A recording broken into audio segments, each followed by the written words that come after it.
The video conference screen felt unnaturally bright, casting a sterile light over the four of us. The wedding planning call, designed to iron out the final fiddly details of what was supposed to be the happiest day of my life, had been proceeding with the expected cadence of polite, strained cooperation. We were in the home stretch, 3 weeks out, and the only remaining items were confirming the bespoke linen count, finalizing the seating chart for the 250 guests they had insisted on inviting, and ensuring the final, substantial payment to the Grandview Estate venue was on track. My fiancée, Clara, sat shoulder to shoulder with me on the sofa, her laptop displaying the detailed budget spreadsheet, a vibrant, color-coded artifact of financial compromise that had, over the past 8 months, bled a significant amount of money from my savings. Her parents, Robert and Eleanor, occupied the frame on the screen. Robert, as usual, was a near-silent presence, a man whose primary role seemed to be to nod gravely at his wife's pronouncements. Eleanor, however, was in her element, the conductor of the wedding orchestra, guiding every decision, from the floral arrangements to the menu, with an unwavering, almost regal certainty. We had just confirmed the timeline for the caterer's final walkthrough when Eleanor cleared her throat. It wasn't a casual cough. It was a deliberate two-note sound, a sonic cue that every member of her immediate family knew signaled the transition from mundane pleasantries to a non-negotiable decree. "There is one last item we need to address," Eleanor stated, her perfectly coiffed silver hair catching the light. Her eyes, usually darting between the spreadsheets and Clara's reactions, settled on me with unnerving directness. The air in the room, which had been thick with logistical tension, suddenly turned brittle with something more profound. Financial expectation? I watched Clara's posture shift infinitesimally. The small, almost imperceptible tensing of the muscles in her back was enough to tell me that whatever Eleanor was about to say, Clara had been privy to the idea, if not the exact phrasing, beforehand. She knew this was coming. Eleanor continued, her voice devoid of any preamble or attempt at softening the blow. "Your daughter has accumulated some credit card debt," she announced, the words credit card debt delivered as if they were discussing a minor, easily fixable car trouble. "It's rather significant. About $42,000. She paused, letting the figure hang in the digital space between us. $42,000. It was the cost of a luxury car, a sizable down payment on a modest home, or, in our current context, almost exactly what we still owed the venue. Now, with the wedding just around the corner, and the two of you officially becoming family," Eleanor emphasized the word family with a proprietorial air, "it falls to you to cover that. You should absorb that debt. It's what family does when one side has a temporary imbalance." It was a staggering statement, a brazen demand masquerading as an ethical lesson. It wasn't framed as a plea for assistance, or a joint strategy session for a shared financial future, or even a suggestion for us, as a couple, to tackle it together. It was a direct, unilateral assignment of debt to me, the outsider joining their family, delivered with the confidence of someone announcing an obvious social truth that only a callous person would dispute. Clara's face became a painful canvas of crimson, a visible internal battle between shame and familial loyalty. "Mom," she started, her voice a strained whisper, prepared for the inevitable eruption of conflict. I raised a hand, stopping her. The anger that should have flared, the natural human reaction to such an audacious financial ambush, was immediately replaced by a cold, clinical clarity. This wasn't just about the money. This was a boundary test, a financial litmus test for my entire future relationship with this family. "It's fine," I said, my voice deliberately measured, almost flat. The calmness was disarming, both to Clara and to her parents. "I understand." Eleanor's expression instantly dissolved the tension lines around her eyes, replaced by a self-satisfied, triumphant smile. Robert offered a small, approving nod, a subtle confirmation that I had, by this single, simple phrase, passed some unspoken, ancient test of suitability. Clara looked at me, her confusion warring with a palpable wave of relief that the conflict was averted, and perhaps relief that her $42,000 problem might have just vanished into my bank account. "Good," Eleanor declared, settling back in her chair. The crisis in her mind resolved. "I'm glad we're on the same page about this. Family takes care of family." The rest of the call was a blur of superficial pleasantries. Final affirmations were exchanged, logistical details confirmed, and the customary "see you soons" were delivered. As soon as I clicked the leave meeting button, the screen went dark, and the tense silence in our apartment returned. I closed my own laptop, the metallic snap sounding like a gavel dropping in a courtroom. I sat motionless for a full minute, allowing the enormity of the demand and the meaning of my response to settle. "Thank you," Clara finally said, her voice small. She reached for my hand, her touch hesitant. "I know that's a huge ask. I was mortified. We can totally figure out a payment plan or... It's fine, I repeated, standing up. The time for discussion was over. The time for reaction had begun. I need to make a call. I walked into the adjoining office, pulling up the contract file on my phone. I didn't call Eleanor to argue, or Clara to debate the ethical dimensions of debt absorption. I called the Grandview Estate venue, the one place where I still held the administrative power to enforce my own boundaries. To grasp the full weight of what happened next, one has to appreciate the suffocating financial dynamic that had slowly, systematically developed over the 8 months of wedding preparation. This was not a one-off request. It was the final, exorbitant escalation of a pattern of financial entitlement. Clara's family operated under a peculiar economic philosophy. Money was communal when it was flowing into their accounts, and strictly individual when accountability was due. They possessed an almost aristocratic belief in the importance of appearances, specifically my appearances, as their daughter's future husband. The venue, the Grandview Estate, was a prime example. It was Eleanor's childhood dream location, a sprawling property that exceeded our initial budget by nearly 40%. When I delicately suggested something more affordable, I was met with Robert's stern, unblinking silence and Eleanor's concerned commentary. "Are you really ready for marriage, dear? A man who can't provide a proper wedding for his wife reflects poorly on his whole commitment."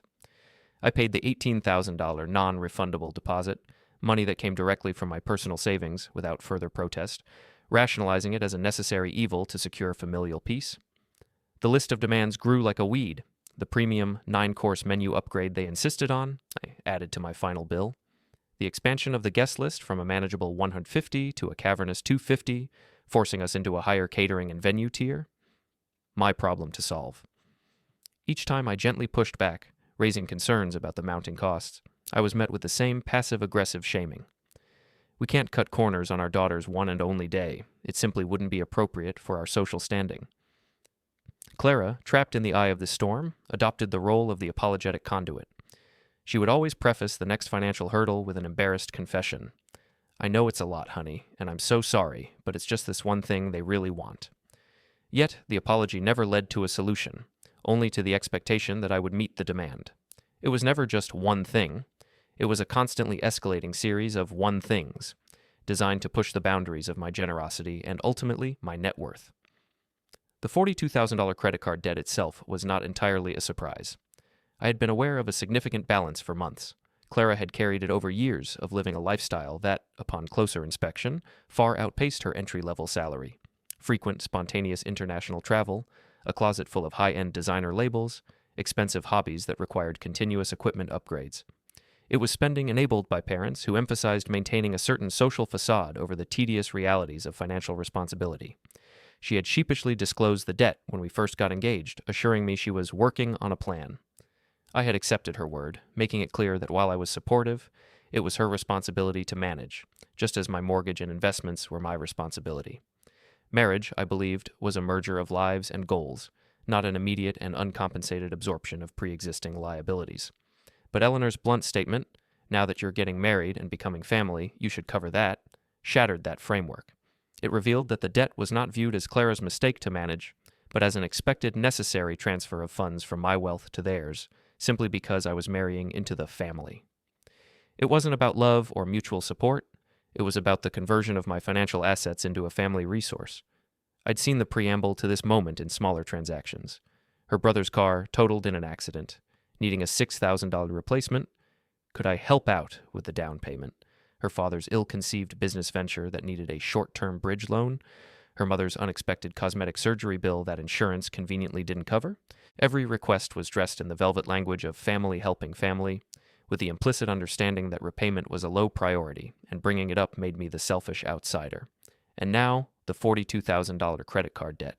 It was the ultimate boundary probe. I realized that my saying yes would not bring the financial intrusions to an end. It would merely validate the behavior, establishing a permanent, unwritten rule. My money is their money. I was forced to define my version of family. To them, it meant an upward-inward flow of resources, from the younger generation to the older one, from the new financial resource, me, to the established circle. To me, family meant shared goals, mutual respect, and clear, defined boundaries. It meant helping a partner, not being commanded to erase years of financial indiscretion by an overbearing matriarch. The cost of the wedding was already a stretch, an investment I'd made in the relationship, But accepting this debt was no longer about a wedding. It was about committing to a lifetime of unlimited financial liability for a family whose only boundary seemed to be the size of my bank account. So, when I finally said understood, I wasn't agreeing to pay the $42,000. I was agreeing that I understood the expectation being placed on me. I understood the game, and I understood that the game required a decisive, irreversible countermove that they would never see coming. I hung up the phone after the planning call and walked into the office, the silence ringing louder than any argument. My decision was formed not in anger, but in the cold, logical calculus of a man defending his financial future. I would not engage in the emotional debate that Eleanor wanted. She wanted a confrontation so she could shame me into submission, the "you don't care about my daughter" card, the "you don't understand how family works" card. An argument would only solidify my position as the bad guy. Instead, I chose literal compliance with their philosophy combined with aggressive risk management based on my own. Eleanor's premise was, family means unlimited, unquestioning financial obligation. My counter-premise would be, if becoming family means unlimited financial obligation, then I must immediately limit all pre-existing contractual liability. My name was on the Grandview Estate contract. I had personally paid the $18,000 non-refundable deposit. More critically, I was the primary financially responsible party for the outstanding balance of $28,000 due in 2 weeks. If the relationship dissolved, if payments were missed, or if anything went wrong, the venue would pursue me, my credit, my savings, my assets. I was legally on the hook for nearly $30,000 more, on top of the $18,000 already spent. If Eleanor expected me to absorb $42,000 in credit card debt upon marriage, I had to conclude that my marriage was entering a high-risk financial zone. The most immediate legal way to mitigate that risk was to sever my liability from the single largest, most imminent debt I currently controlled, the wedding contract. This was not an act of spite, though it had the appearance of one. It was an act of financial self-preservation. I wasn't canceling the wedding, I was simply removing myself as the financial guarantor. If the family that insisted on the wedding could, in fact, take care of family and its debts, then they could certainly take care of the wedding they had demanded. I found the venue coordinator's number and dialed. I kept my tone administrative, procedural, devoid of any emotional content. The venue coordinator, Sarah, answered, her voice immediately recognizable and professional. Grandview Estate, Sarah speaking. How can I help you, Mr. Thompson? Hi, Sarah. This is a procedural matter regarding the contract for the wedding next month. I need to discuss the responsible parties listed on the agreement. She pulled up the file. The few moments of silence while she navigated her system felt like an eternity. I have it here, she confirmed. What kind of change were you looking to make? I need to remove my name from the contract entirely, I stated clearly. I am no longer able or willing to serve as the financially responsible party. A discernible, if brief, pause on the other end. Sarah had been dealing with wedding jitters for years, but this was a significant shift 3 weeks before the event. I see. Can I ask, is there a specific reason for this change? Personal circumstances have changed my financial planning significantly, I offered, technically the truth. I need to be removed from all financial liability for the event. Sarah, ever the professional, pivoted quickly to policy. Understood. The good news is that your fiancée Clara is also listed on the contract. However, as you were the primary contact and the one who made the initial deposit, we will require the remaining parties, Clara and her parents, who are listed as secondary contacts, to confirm they can assume full financial responsibility. There is the remaining balance of $28,000 due in approximately 2 weeks. They will need to provide updated financial verification, as you were our primary guarantor. That makes perfect sense, I affirmed, my heart rate steady. This was exactly the process I had hoped for. It placed the onus, the burden of proof, squarely back onto the family that had just tried to offload $42,000 onto me. She outlined the necessary steps: a release form for me to sign, a new guarantor application for Clara and or her parents, and the hard timeline of 48 hours to complete the transfer of liability. One critical thing to note, Mr. Thompson, she added, her voice turning grave. If the remaining parties cannot meet our financial requirements, which are necessary for an event of this scale and cost, the event would be subject to automatic cancellation per Section 3, Clause B of our contract. The $18,000 deposit would remain non-refundable, as stipulated in the agreement you signed. I understand the terms completely, I confirmed. The lost $18,000 was a regrettable but necessary cost of enforcing a boundary that would save me $42,000, plus an indefinite future of financial burdens. It was a trade of a known loss for an unknown, potentially catastrophic future liability. We will email the paperwork over immediately, she concluded. We'll need that back from everyone within 48 hours to process this change. Perfect. Thank you for your efficient help, Sarah. I hung up. The deed was done. My fiancée walked into the office a moment later, a worried expression clouding her features. Who was that on the phone? Was everything okay with the caterer? The venue, I replied, maintaining a neutral expression. Just some contract modification paperwork they need to handle immediately. Contract modification? What kind of paperwork? I'll explain later, Clara. It's administrative. There was no need for discussion. The conversation would only become emotionally charged. The time for talking had passed. The time for action was now. The paperwork needed to be signed, processed, and official. The email arrived almost immediately. I signed the release sections, digitizing my signature with a sense of finality. I forwarded the entire package to Clara and her parents.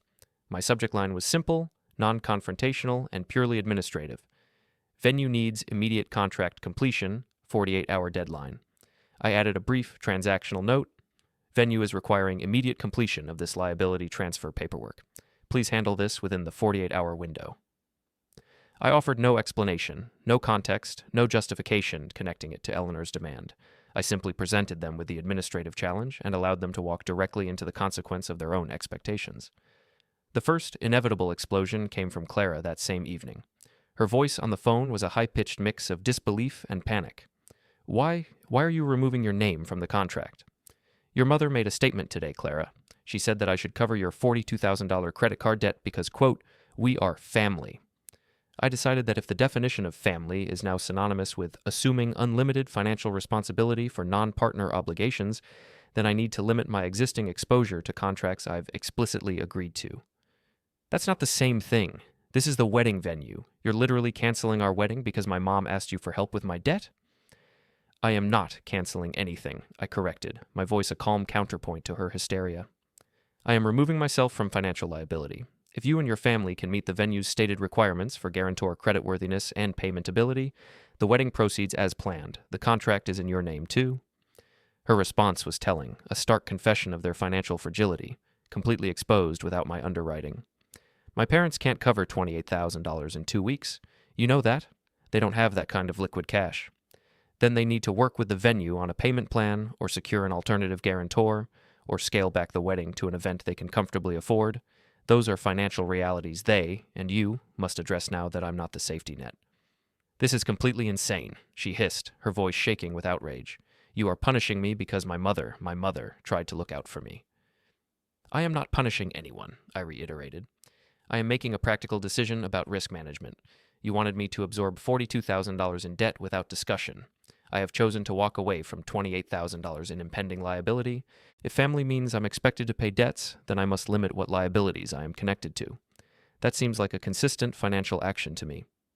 She hung up, the line going dead with a violent click. The venue's call came 2 days later, an hour after the 48-hour deadline I had so carefully set in motion. Sarah, the coordinator, sounded genuinely apologetic, her voice tinged with professional regret. Mr. Thompson, I'm calling to follow up on the liability transfer paperwork. Unfortunately, we were unable to process the change. Ms. Clara was unable to qualify as a primary guarantor based on her credit score, and her parents were also unable to meet our financial thresholds for an event of this cost. They did make an attempt, but they simply couldn't demonstrate the necessary reserves. I had known this was the most likely outcome. Clara's credit score, damaged by the sheer volume of the $42,000 debt her mother had so casually asked me to erase, meant she was a non-starter. Her parents, for all their pretensions of wealth, lived a highly leveraged life, spending heavily on appearances but lacking liquid reserves. Without a financially qualified responsible party, Sarah concluded, the script clearly laid out, we have to cancel the event per our contract terms. The deposit is non-refundable, as stated. I am very sorry. I understand, I said, my voice steady. Thank you for the communication, Sarah. The cancellation notice was sent out simultaneously to all parties on the contract. Clara, her parents, and myself, now officially listed as released from financial responsibility. The $18,000 deposit was now officially gone. The wedding was officially over. The phone started ringing immediately, an angry, frantic orchestra of disbelief. Clara called first, her anger having curdled into pure, shaking fury. The wedding is canceled. You did this. You sabotaged everything. The wedding is canceled because no one else could meet the venue's financial requirements, I corrected, sticking firmly to the technical truth. I removed myself from liability. The venue made the cancellation decision based on the contract you were still party to. You knew that would happen, she screamed, the voice of the entitled child finally breaking through the thin veneer of the reasonable adult. You knew we couldn't cover it without your money. I suspected it might, I conceded, but your mother told me I should cover $42,000 in debt because family takes care of family. I decided that if that was the new principle of our relationship, I needed to drastically limit my exposure to any existing liability. I acted consistently with the expectations your family set. This is not the same thing, isn't it? You wanted me to absorb a huge debt without discussion. The venue wanted a qualified guarantor to cover their payment. I removed myself from one liability after being told I should accept another much larger one. This is not about being petty. It's about establishing the fact that I will not be assumed into financial obligation. She hung up, the sound of her frustration echoing in the empty air. Eleanor called next. The veneer of civility was gone, replaced by a pure, unadulterated rage that felt far more genuine than any of her past pleasantries. What have you done? Do you have any idea what you have cost us? $18,000, I stated, the number sharp and precise. That's what the non-refundable deposit was, but that amount is $42,000 less than the debt you tried to transfer to me yesterday. You maliciously sabotaged your own wedding because I asked you to help your future wife with her financial situation. I didn't sabotage anything, I insisted. I removed myself from a contract after being told I was expected to accept responsibility for $42,000 in debt I did not create. You presented me with an assumption of unlimited financial obligation, and I responded by exercising my legal right to limit that obligation. That's not malicious. That's sound risk management. This is utterly ridiculous. You could have just said no to the credit cards. I could have. I agreed calmly.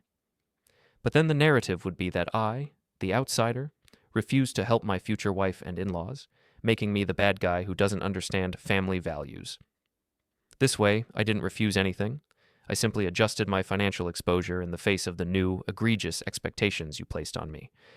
I let the contract terms decide the outcome. The deposit is gone. $18,000. You've cost us $18,000.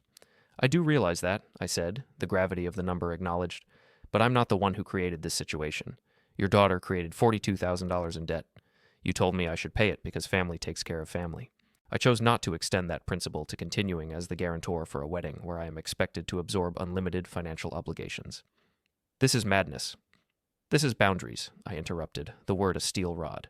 You wanted family money. I chose family boundaries instead. She terminated the call, the conversation concluding with a deafening silence that lasted for 72 hours.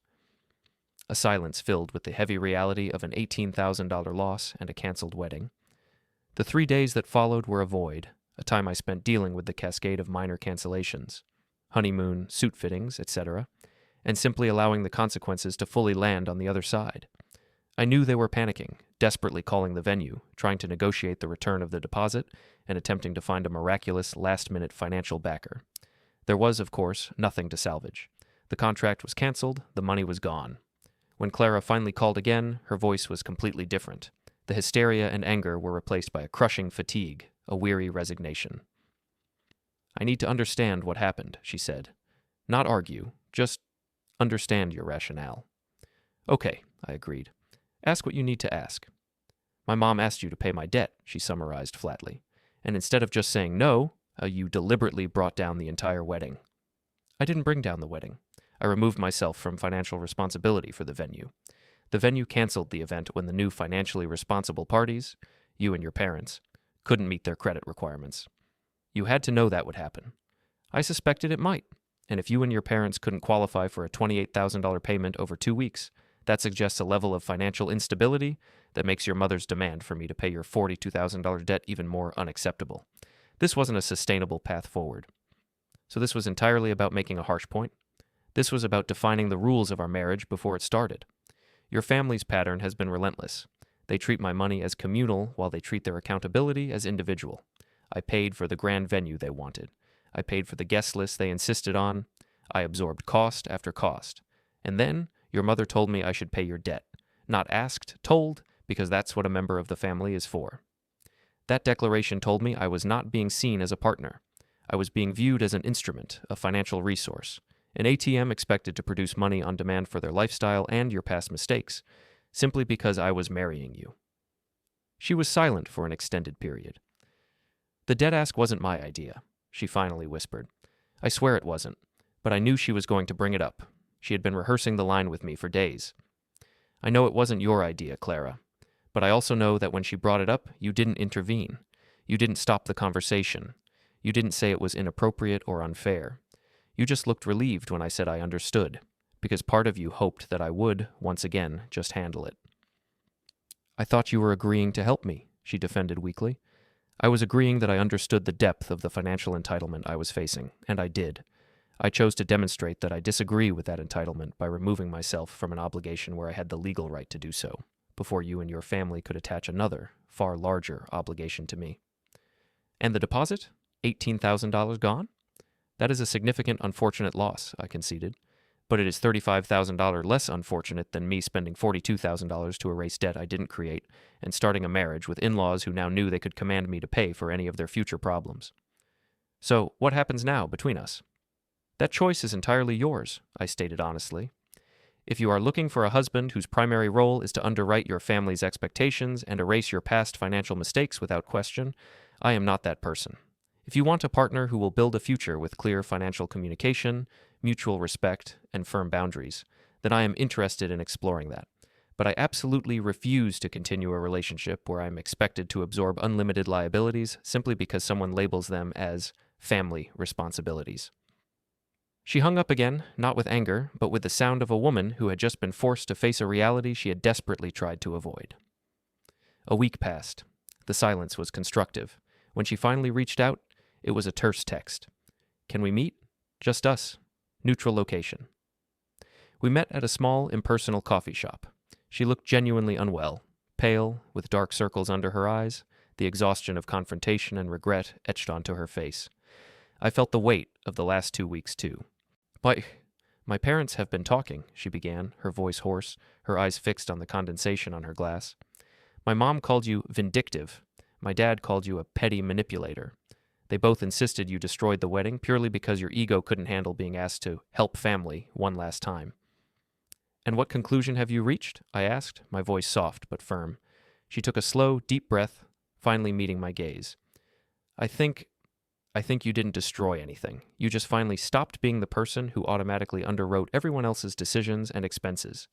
You simply said, I will not be liable for this, and you used the only leverage you had. That was a profound shift in perspective. It was the first time she had acknowledged the imbalance and the manipulation inherent in her family's dynamic. The debt is mine, she continued, the admission clearly painful. I accumulated it through my own poor choices. My mom had absolutely no right, none, to tell you that you should pay it off just because we were getting married. That was a transaction, not a request for support. I appreciate you saying that, Clara. But I have to be honest with you about my part too, she confessed, her voice dropping lower. I was terrified that she was going to ask. And when she did, and you just said, understood, a huge, shameful part of me was just relieved. I hoped you would handle it, because you always handled everything else they demanded. And that, I said, leaning forward slightly, was the unsustainable pattern that needed to break. Your family pushes, I pay, you feel guilty but relieved that the conflict is averted, and the cycle repeats, always at my expense. Until it doesn't, she finished for me. The deposit is gone. $18,000 vanished into a contract. My parents are telling everyone you cost them that money. I cost them nothing, I countered gently. I saved myself from a $40,000 debt transfer, a $28,000 impending liability, and a lifetime of financial predation. The $18,000 loss was the unavoidable cost of enforcing a boundary that would save my entire financial future. The math is simple, Clara. Financially, I made the right choice. She nodded, staring at the table. I can't argue with your math. I wish I could. The money is the symptom, not the disease, I concluded. The real question is whether you can commit to building a relationship with clear boundaries, mutual respect, and shared financial responsibility, or whether you will always default to being the extension of your family's expectations. She looked overwhelmed. I don't know if I can do that, she admitted quietly. Stand up to them, I mean. They are my parents. I've been conditioning myself to their demands for 30 years. I've always just gone along. Then we probably don't have a future together, I said, the statement sounding less like a threat and more like a simple, undeniable fact. Because I will not marry someone who requires me to fund their family's lifestyle or preferences without discussion. I won't be in a relationship where boundaries are negotiable under financial pressure. She sat there, absorbing the finality of the statement. I need time, she finally whispered, to figure out what I want my life to look like without their constant influence. Take the time you need, I replied. But I need you to know this, she insisted, meeting my gaze again. What you did, removing yourself from the contract, was not wrong. I was angry, yes. I felt humiliated and betrayed, but you didn't do anything wrong. You just finally stopped being the person who automatically fixed everything for everyone else. Thank you for seeing that, I said, the small acknowledgement of truth more valuable than any apology. I don't think we can fix us, she said, her voice raw with grief. I think the damage from the expectations I didn't even realize I had is too great. Maybe, I agreed. But at least now, we both know the true cost of those expectations. She left shortly after. I sat there, sipping my now cold coffee. The engagement was effectively over, the relationship likely irreparable, but I had secured something far more precious than a wedding, my financial and personal autonomy. The engagement officially concluded 2 weeks after the coffee shop meeting. Clara returned the ring via registered mail, accompanied by a brief, sad note. I need to figure out who I am before I can commit to being a partner to someone else. It was the most honest thing she had ever said to me. Eleanor and Robert never contacted me again.